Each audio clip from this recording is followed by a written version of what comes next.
कार्यकर्ता सम्मेलन के तहत आज मूर्ति बाबा साहब का अनावरण किया गया है। ये V7 क्या है यार, चेहरे पे लगा रहे हो, नीचे रखो।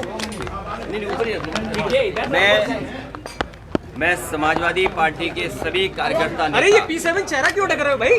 और इटावा के सांसद जी के साथ साथ सभी साथियों को धन्यवाद और आभार प्रकट करता हूँ। इधर समाजवादी पार्टी ने कार्यक्रम जो तय किया था 14 तारीख तक बाबा साहब भीमराव अम्बेडकर जी के बारे में और बाबा साहब भीमराव अम्बेडकर जी का जो जीवन का संघर्ष और किस तरीके से आज जो राजनीतिक परिस्थितियां बनी हैं जिसमें भारतीय जनता पार्टी एक एक कर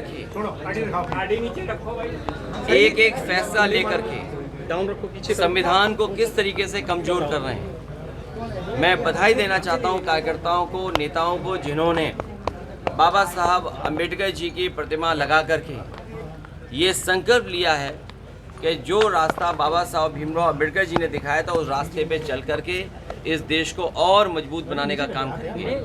बाबा साहब भीमराव अम्बेडकर जी का दिया हुआ संविधान हम सब गरीबों के लिए, खासकर जो बहुजन समाज के लोग हैं, पीड़ित, शोषित, वंचित लोग, उनके लिए समय समय पर ये कवच बनकर के काम करता है। बाबा साहब भीमराव अम्बेडकर जी का दिया हुआ संविधान हमारे लिए, सबके लिए एक रास्ता दिखाता है कि जहां पर सम्मान के साथ जीवन जी सकेंगे। और उसी संविधान को भारतीय जनता पार्टी कमजोर करना चाहती है। हम सब मिलकर के बाबा साहब भीमराव अम्बेडकर जी के रास्ते पे चल करके, डॉक्टर लोहिया जी के रास्ते पे चल करके, और जो नेताजी ने संघर्ष का रास्ता समाजवाद को हाथ में दिया है, उन चीज़ों से परिवर्तन लाने का काम करेंगे। अटल जी की भी प्रतिमा बगल में लगी है, बाबा साहब की भी लगी है। मुझे उम्मीद है कि बाबा साहब भीमराव अम्बेडकर जी और प्रधानमंत्री अटल बिहारी वाजपेयी की जो प्रतिमा बगल में है, भारतीय जनता पार्टी को कुछ सीखने को मिलेगा।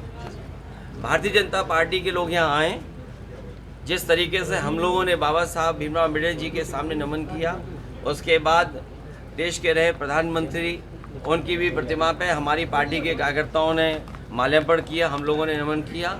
ये भारतीय जनता पार्टी के लिए सीख है कि संविधान सबके लिए बराबर है, और जितना भारतीय जनता पार्टी के लोग बाबा साहब के शरण में चले जाएंगे उतना ही देश और मजबूत दिखाई देगा। दलित जोड़ो अभियान शुरू कर रही है बीजेपी। 14 तारीख से दलित जोड़ो अभियान शुरू कर रही है, गाँव-गाँव जाकर। छुआछूत, दूरी रखना, उनका छुआ खाना ना खाना, और बाबा साहब भीमराव अम्बेडकर जी के बारे में तो पढ़ा होगा कि किस तरीके से पीने के पानी को लेकर के उन्हें संघर्ष करना पड़ा। जो तालाब था वहाँ भी पानी पी नहीं सकते थे, पानी के लिए कितना इंतजार करना पड़ता था। अपनी क्लास, अपने कॉलेज या समाज में उन्होंने कितना भेदभाव देखा। ये भारतीय जनता पार्टी क्योंकि घबराई हुई है पीडीए की ताकत से, इसलिए रास्ता खोज रही है कि किस सहारे बचा जाए। इसीलिए जानबूझ करके समाजवादियों का जब कार्यक्रम संपन्न हो गया है, उसके बाद वो कार्यक्रम कर रहे हैं। मुझे उम्मीद है कि जो गलतियां उन्होंने की उसके लिए माफ़ी जरूर मांगेंगे। जिस तरीके से